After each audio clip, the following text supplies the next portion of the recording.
Hello నమస్తే welcome to in depth. నేను సునీత. దేశ విదేశాలలో జరిగే తాజా అంశాలను లోతుగా విశ్లేషించే ఇన్ డెప్త్ కార్యక్రమానికి స్వాగతం. ఇజ్రాయెల్పై దాడులు జరిపిన హమాస్ విషయంలో నిర్లక్ష్యంగా వ్యవహరించిన ఇస్లామిక్ దేశాల తీరును అగ్రరాజ్యం అమెరికాలో రిపబ్లికన్ ప్రెసిడెన్షియల్ అభ్యర్థి నిక్కీ హేలీ కడిగి పాడేస్తుంది. చేసిందంతా చేసి హమాస్ ఉగ్రవాదులకు రక్షణ చక్రంలా మారిన ఫలిస్తీనీయుల విషయంలో ఏకపక్షంగా మాట్లాడుతున్న ఈ దేశాల తీరును దుయ్యబట్టారు నిక్కీ హేలీ. గాజాపై ఇజ్రాయెల్ దాడులను విమర్శిస్తున్న అరబ్ దేశాలు సంక్షోభంలో పడి వలసబాట పడుతున్న ఫలిస్తీన్లను ఎందుకు తమ దేశాల్లోకి ఆహ్వానించడం లేదని మండిపడ్డారు. భారత సంతతికి చెందిన నిక్కీ హేలీ అమెరికా అధ్యక్షుడిని, మాజీ అధ్యక్షుడిని కూడా వదలకుండా విమర్శల వర్షం కురిపించారు. ఇరాన్ న్యూక్లియర్ డీల్ విషయంలో మాజీ అధ్యక్షుడు బరాక్ ఒబామా, జో బైడెన్లను కూడా వదలలేదు. హమాస్ హెజ్బొల్లాను పెంచి పోషిస్తున్నారని ఇరాన్ను దూషించారు. ఫలిస్తీనా అమాయక ప్రజలను కాపాడాల్సిన బాధ్యత అందరిపై ఉంది. కానీ అరబ్ దేశాలు ఏం చేస్తున్నాయి? ఖతర్, లెబానన్, జోర్డాన్, ఈజిప్ట్ దేశాల పాత్ర ఏంటి? ఈజిప్టుకు ఏడాదికి బిలియన్ల కొద్దీ అమెరికా డబ్బుల్ని ఇస్తుంది. ఫలిస్తీన్ల కోసం గేట్లు తెరవలేరా అంటూ నిక్కీ హేలీ ప్రశ్నించారు. సమస్యలు సృష్టించే ఫలిస్తీన్లు అంటే వారికి ఇష్టం లేదు. వారి వెంటే వచ్చే హమాస్ ఉగ్రవాదం అంటే భయం పడతారు. అయితే అలాంటిది ఇజ్రాయెల్ మాత్రం ఫలిస్తీన్ల పట్ల సానుభూతి చూపిస్తుంది. ఫలిస్తీన్లను అరబ్ దేశాలు రక్షించాలని కోరు.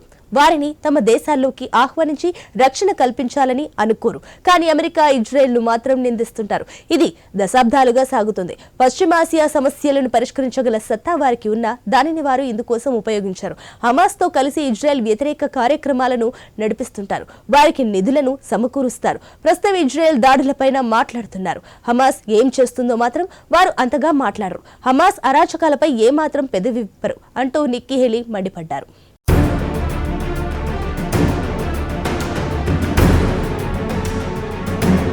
ఇదిలా ఉండగా మంగళవారం గాజా ఆసుపత్రిపై ఇజ్రాయెల్ జరిపిన వైమానిక దాడులో 500 మంది ఫలిస్తీన్లు మృతి చెందారు. ఇజ్రాయెల్ వైమానిక దాడుల్లో ఈ మరణాలు సంభవించినట్లుగా ఫలిస్తీనా ఆరోగ్య అధికారులు వెల్లడించారు. అయితే ఈ దాడి ఫలిస్తీనా మిలిటెంట్ గ్రూప్ చేసిన రాకెట్ ప్రయోగానికి స్పందన జరిగిందని ఇజ్రాయెల్ అంటుంది. హమాస్ ఈ దాడిలో విఫలమైందని ఇజ్రాయెల్ సైన్యం చెబుతుంది. అక్టోబర్ 7వ తేదీన దక్షిణ ఇజ్రాయెల్ కమ్యూనిస్టులపై జరిగిన ఘోరమైన హమాస్ దాడికి ప్రతీకారంగా ఇజ్రాయెల్ జనసాంద్రత కలిగిన భూభాగంపై ఎడతెగని బాంబు దాడి కొనసాగిస్తున్నది. అయితే గాజాలో ఇజ్రాయెల్ జరిపిన వైమానిక దాడి అత్యంత రక్తపాత సంఘటనగా ఫలిస్తీనా పేర్కొంది. US president Joe Biden Israel ను సందర్శించిన తర్వాత ఈ వైమానిక దాడి జరిగింది. గాజాలోని హమాస్ ప్రభుత్వంలో ఆసుపత్రిలో ఊచకోత కోశారని ఆరోగ్య మంత్రి మై అల్కెలా ఆరోపించారు. ఇప్పటి వరకు ఇజ్రాయెల్ జరిపిన 11 రోజుల బాంబు దాడిలో 3000 మందికి పైగా మరణించారని గాజాలోని ఆరోగ్య అధికారులు చెప్పారు. అయితే అక్టోబర్ 7న ఇజ్రాయెల్ పట్టణాల్లోకి హమాస్ మిలిటెంట్లు సాగించిన విధ్వంసంలో 1300కు పైగా మరణించారు. అయితే తాజా దాడిపై బాధ్యతను తీసుకోవాలని ఇజ్రాయెల్ సైన్యం నిరాకరించింది. గాజాలో ఉగ్రవాదుల రాకెట్ల బేరిజిని పేల్చారని, అది దెబ్బతిన్న సమయంలో గాజాలోని ఆల్ అహ్లీ ఆసుపత్రిపై రాకెట్లు వచ్చి పడడంతో రోగులు మరణించారని ఇజ్రాయెల్ డిఫెన్స్ ఫోర్సెస్ ప్రతినిధి తెలిపారు. ఏదేమైనా ఎవరు చేశారో తెలియని ఈ దాడిలో రోగులు, మహిళలు, పిల్లలు నిరాశ్రయులయ్యారు. పేలుడు తర్వాత బిడెన్తో జరగాల్సిన సమావేశంలో అబ్బాస్ రద్దు చేసుకున్నట్లుగా ఫలిస్తీనా సీనియర్ అధికారి ఒకరు తెలిపారు. ఫలిస్తీనా ప్రధాని ఈ వైమానిక దాడిని భయంకరమైన నేరం, మారణ హోమం అని అభివర్ణించారు. ఇజ్రాయెల్కు మద్దతు ఇచ్చే దేశాలు కూడా దీనికి బాధ్యత వహిస్తాయని ప్రధాని అన్నారు.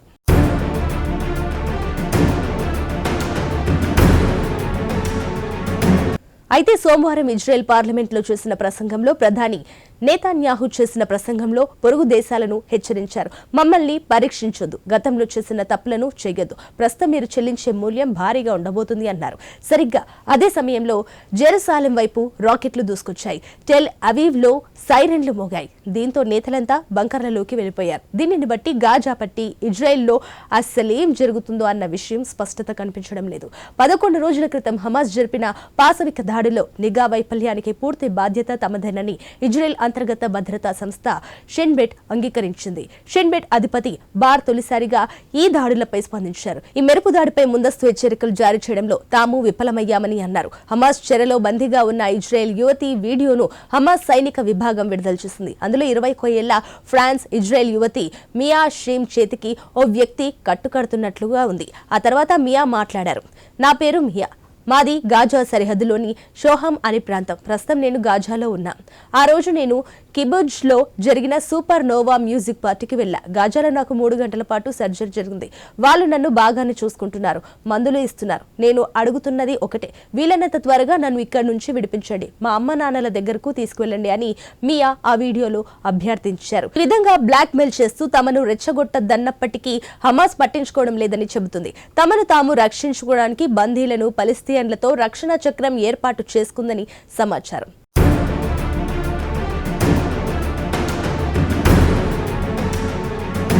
ఈజిప్ట్ గాజా సరిహద్దులోని రఫా ప్రాంతంలో సహాయ సామగ్రితో వచ్చిన లారీలు వేచి ఉన్నాయి. సరిహద్దు వద్ద ఉన్న లారీల్లో 300 టన్నుల ఆహారం ఉందని అధికారులు తెలిపారు. వాటిని గాజాలోకి పంపేందుకు వీలుగా ఈజిప్ట్ సరిహద్దును తెరిపించేందుకు మధ్యవర్తులు తీవ్రంగా ప్రయత్నిస్తున్నారు. కాల్పుల విరమణకు సోమవారం అంగీకారం కుదిరిందని వారు వెల్లడించిన ఇజ్రాయెల్ దానిని తోసిపుచ్చింది. పైగా మంగళవారం రఫాలో దాడులు నిర్వహించింది. అయితే హమాస్ పై అమెరికా మాజీ అధ్యక్షుడు డొనాల్డ్ ట్రంప్ కీలక వ్యాఖ్యలు చేశారు. తాను రెండోసారి అధికారంలోకి వస్తే గాజా శరణార్థులపై నిషేధం విధిస్తామని ప్రకటించారు. మొదటిసారి తాను తీసుకొచ్చిన ముస్లింల నిషేధాన్ని మరింతగా విస్తరిస్తానని వెల్లడించారు. అమెరికా అధ్యక్ష ఎన్నికల ప్రచారంలో భాగంగా అయోవాలో మాట్లాడిన ట్రంప్ ఈ వ్యాఖ్యలు చేశారు. ఉత్తర గాజా నుంచి వలస వెళ్తున్న ప్రజలపై ఇజ్రాయెల్ దాడులు చేయడాన్ని ఐరాస మానవ హక్కుల కార్యాలయం ఖండించింది.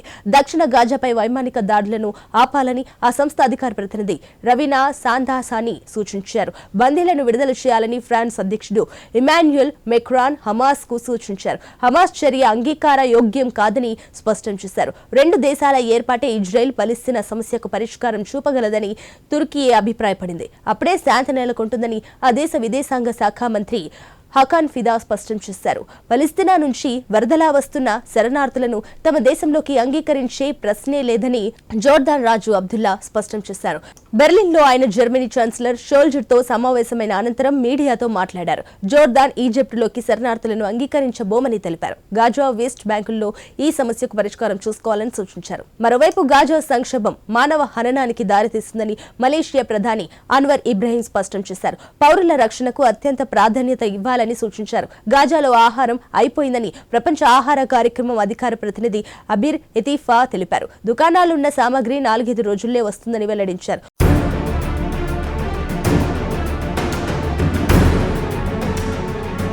మరో అంశాన్ని చూసే ముందు చిన్న బ్రేక్ తీసుకుందాం. Don't go away, stay with us.